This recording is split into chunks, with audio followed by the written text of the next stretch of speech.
বন্ধুরা, না পরোটা, না রোল, না প্যাটিস, না মোমো, সম্পূর্ণ ইউনিক রেসিপি, দারুণ খেতে। উপরটা মুচমুচে আর ভেতরটা জুসি।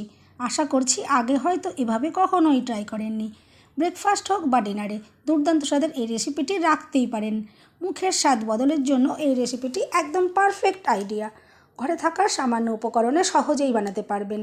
বাচ্চাদের টিফিনের জন্য দুর্দান্ত হবে। সম্পূর্ণ ভিডিও দেখতে থাকুন। রেসিপি ভালো লাগলে লাইক, শেয়ার, কমেন্ট ও সাবস্ক্রাইব করে পাশে থাকবেন। দেখে নেওয়া যাক আজকের রেসিপি।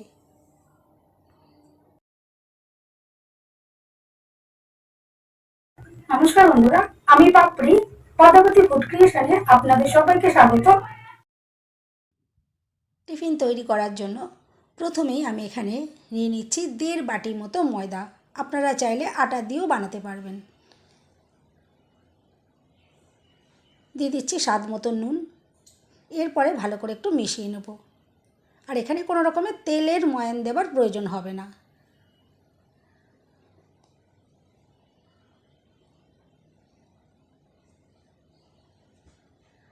ভালো করে মিশিয়ে নেওয়ার পরে আমি এখানে নিয়েছি হালকা গরম জল। হালকা গরম জল বারে বারে দিয়ে একটা ডো মেখে নেব। আর এখানে সফট করে একটা ডো রেডি করব। আর জল বারে বারে দিয়েই ময়দাটা মেখে নিতে হবে।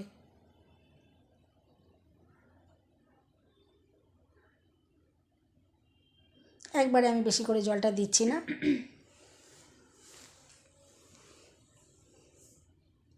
দেখুন, এভাবেই বারে বারে অল্প অল্প করে জল দিয়ে ময়দা আমি সুন্দর করে মেখে রেডি করে নিচ্ছি।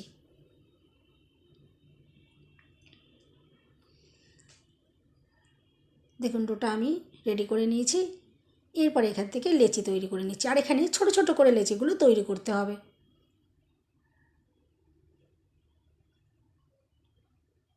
প্রত্যেকটা লেচি তৈরি করার পরে হাতে এভাবে গোল গোল করে আমি রেডি করে নিলাম, যাতে পরবর্তী স্টেপটা করতে সুবিধে হয়।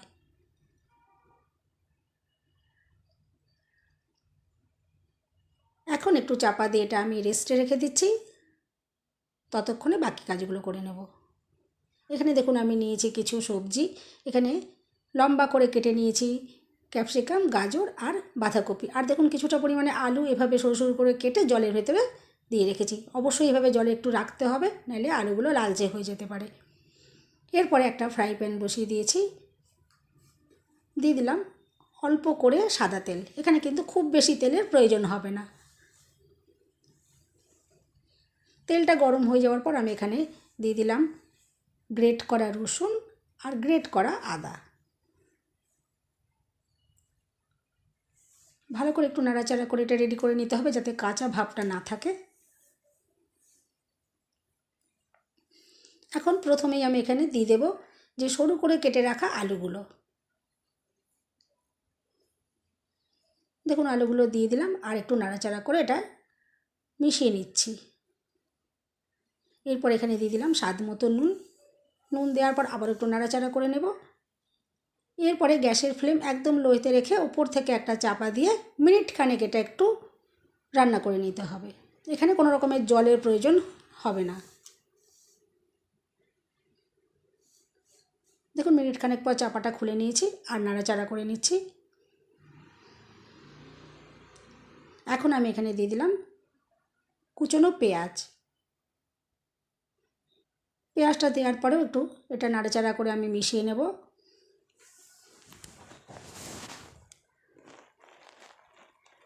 এরপরে কেটে রাখা গাজর আর বাঁধাকপিগুলো আমি দিয়ে দিলাম।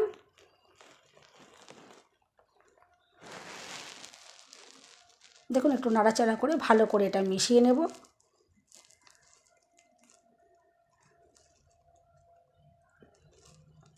আর সম্পূর্ণ রান্নাটা লো ফ্লেমেই করতে হবে। দেখুন, খুব ভালো করে এটা আমি মিশিয়ে নিলাম। এরপরে আবারও মিনিট খানেক মতো আমি লো আঁচেই চাপা দিয়ে এটা রেডি করে নেব। আর যেহেতু আনাজগুলো খুব সরু সরু করে কাটা রয়েছে, তাই এগুলো কিন্তু খুব কম সময়ের মধ্যেই রেডি হয়ে যাবে। দেখুন, চাপাটা খুলে নিয়েছি। আর এই সবজিগুলো কিন্তু সুন্দরভাবে সফট হয়ে যাবে, কিন্তু খুব বেশি যেন এটা ওভার কুক যেন না হয়ে যায়। তাহলে খেতে ভালো লাগবে না।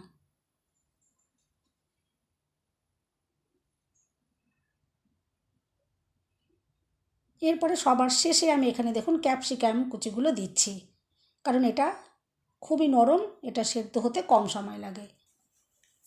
এখন আমি সবজির আন্দাজে এখানে দিয়ে দিলাম নুন। প্রথমে আলুর আন্দাজে নুন দেওয়া ছিল, একটু নুন এখানে বুঝে ইউজ করতে হবে। ক্যাপসিকাম দেওয়ার পরে নাড়াচাড়া করে মিশিয়ে আবার অল্প একটু টাইমের জন্য এটা আমি চাপা দিয়ে দিলাম।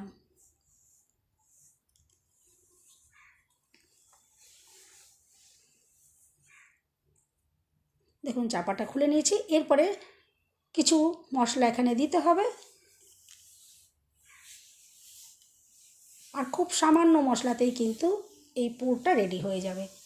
দেখুন সুন্দর ফ্লেভারের জন্য আমি এখানে দিয়ে দেব 1 চামচ মতো গোলমরিচের গুঁড়ো, আর দিয়ে দিচ্ছি একটু চিলি ফ্লেক্স, তবে ঝাল আপনারা নিজেদের পছন্দ মতন কম বেশি করতে পারবেন। আর 1 চামচ মতো আমি এখানে দিয়ে দিচ্ছি সয়া সস। এই সামান্য মশলাতেই এই পুরটা অসাধারণ খেতে লাগবে। এরপরে মিশিয়ে নিলেই পুর একদম রেডি। এখন দেখুন যে ময়দা আমি মেখে রেখেছিলাম সেখান থেকে একটা লেচি নিয়ে নিলাম, আর এভাবে একটু চ্যাপটা মতো করে দিলাম, আর তার উপর দেখুন আমি সাদা তেল একটু ব্রাশ করে দিচ্ছি। এরপরে আরও একটা আমি লেচি নিয়ে নিচ্ছি, আর লেচিটাকে দেখুন হাতে একটু এভাবে একটু চ্যাপটা করে দিলাম, দিয়ে দুটো লেচিকে দেখুন একসাথে জয়েন্ট করে দিলাম। এরপরে অল্প একটু গুঁড়ো ময়দা দিয়ে এটা বেলে নেব।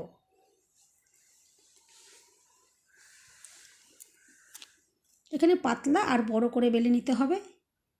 যে রেসিপিটা তৈরি করব তার জন্য রুটিগুলো খুবই পাতলা পাতলা করে বেললে তবেই কিন্তু বেশি সুন্দর তৈরি হবে। তার জন্য দেখুন দুটো লেচিকে আমি জয়েন্ট করে এখানে বেলে নিলাম। একটা করে যদি বেলা হতো তাহলে এত পাতলা করে বেলা সম্ভব হবে না, সেই জন্য দেখুন দুটো লেচি দিয়ে আমি বেলে নিয়েছি। এরপরে সেঁকে নিতে হবে, তার জন্য তাওয়া আমি গরম করে নিয়েছি, আর মিডিয়াম ফ্লেমে রুটি ভেজে নেব। দেখুন একটা পিঠ একটুখানি হয়ে যাওয়ার পরে আমি এটা উল্টে দেব, আর এটা খুব কম সময়ের মধ্যে তৈরি হবে, যেহেতু খুব পাতলা করে বেলা রয়েছে রুটি, একদমই সময় লাগবে না। 2-3 বার একটু ওলট পালট করার পরেই দেখবেন দুটি রুটি এখান থেকে সেপারেট হয়ে যাবে। দেখুন খুন্তি দিয়ে একটু এভাবে একটুখানি যদি এটাকে আলাদা করে দেওয়া হয় তাহলে দেখবেন দুটো রুটি সুন্দরভাবে দেখুন খুলে আসবে। দেখুন দুটো রুটি রেডি হয়ে গেছে, আর হয়ে যাওয়ার সাথে সাথে এটা নামিয়ে নিতে হবে, নাহলে এগুলো শক্ত হয়ে যেতে পারে। এভাবেই আমি সমস্ত রুটিগুলো রেডি করে নিয়েছি। এরপরে বাকি কাজটা দেখুন আমি করে নিচ্ছি। এখানে একটা রুটি আপনাদেরকে দেখিয়ে দিই, দেখুন কতটা পাতলা তৈরি হয়েছে, যেহেতু দুটো রুটি আমি একসাথে এভাবে বেলে রেডি করেছিলাম। এরপরে যে পুরটা তৈরি করেছিলাম পুরটা দেখুন আমি একটু রুটির ওপর এভাবে দিয়ে দিচ্ছি, আর একটু ভাঁজ করে নেব। দেখুন দু সাইড থেকে এভাবে আমি একটু ভাঁজ করে দিচ্ছি, আর এরপরে ওপরের দিকটা এভাবে একটু জাস্ট পেঁচিয়ে নিলেই হয়ে যাবে। আশা করছি আপনারা ভিডিও দেখে নিশ্চয়ই বুঝতে পারলেন। দেখুন একটা রেডি করে নিয়েছি, এরপর আমি আরও একটা একটু দেখিয়ে দিই। দেখুন ঠিক একইভাবে রুটিটা নিয়েছি, আর পুরটা একটু এভাবে দিয়ে দিলাম। পুর নিজেদের পছন্দ মতন আপনারা কম বেশি ইউজ করতে পারেন। আর সাইড দুটো এভাবে মুড়ে নেওয়ার পর ওপর থেকে এভাবে একটু মুড়িয়ে পেঁচিয়ে দিলেই কিন্তু রেডি হয়ে যাবে। এভাবে বাকি সমস্ত টিফিনগুলোই আমি তৈরি করে নিয়েছি। চাইলে কিন্তু এভাবেই খাওয়া যেতে পারে। আর রুটিগুলো যেহেতু পাতলা, কম সময়ে কিন্তু রেডি হয়ে গেছে। এগুলো দেখতে সাদা হতে পারে, কিন্তু এগুলো কিন্তু একদমই কাঁচা থাকবে না। এবারে যারা একটু মুখরোচক করে খেতে চাইবেন তাদের জন্য দেখিয়ে দিই। দেখুন ফ্রাই প্যানে খুব সামান্য পরিমাণে আমি তেল দিয়ে দিলাম, আর এরপর দেখুন এখানে টিফিনগুলো একটা একটা করে বসিয়ে দিয়েছি। আর একটা সাইড একটু হয়ে যাওয়ার পরেই আমি একটু উল্টে দিচ্ছি। এভাবেই ঘুরিয়ে ফিরিয়ে ভেজে নিলে দেখুন আস্তে আস্তে সুন্দর কালার চলে আসবে, আর খুব সুন্দর মুচমুচে তৈরি হয়ে যাবে। দেখুন দেখতে তো অসাধারণ দেখতে লাগছে।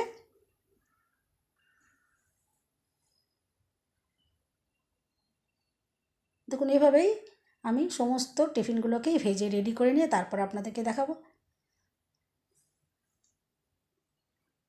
দেখুন একে একে টিফিনগুলো সব রেডি হয়ে গেছে। এইভাবে সকালে জলখাবারের জন্য বানাতে পারেন বা রাতের জন্যও বানাতে পারেন। আর বাচ্চাদের স্কুলের টিফিনে দিলে বাচ্চাদের তো ভীষণ পছন্দ হবে, বাইরের অন্য কোনো জিনিস আর পছন্দই করবে না।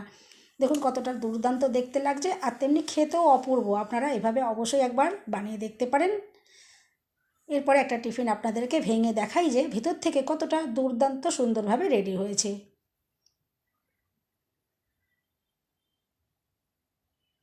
এভাবে যদি একদিন বানান, বাড়ির প্রত্যেকের ভীষণ পছন্দ হবে। বন্ধুরা, রেসিপি ভালো লাগলে একটা লাইক দিতে একদম ভুলবেন না। চ্যানেলটা সাবস্ক্রাইব করে পাশে থাকার অনুরোধ রইল। বেল বাটন ক্লিক করে রাখবেন, যখনই নতুন ভিডিও আপলোড করব সঙ্গে সঙ্গে নোটিফিকেশান সবার আগে আপনি পেয়ে যাবেন। সবাই সুস্থ থাকবেন, ভালো থাকবেন। দেখা হবে নেক্সট ভিডিওতে। ভিডিওটা শেষ পর্যন্ত দেখার জন্য সবাইকে রইল অসংখ্য অসংখ্য ধন্যবাদ। আর দেখে তো বুঝতেই পারছেন যে ভিতর থেকে কতটা দুর্দান্ত লাগছে। এভাবে অবশ্যই একবার ট্রাই করে দেখতে পারেন। আশা করছি আজকের রেসিপি আপনাদের ভালো লাগলো।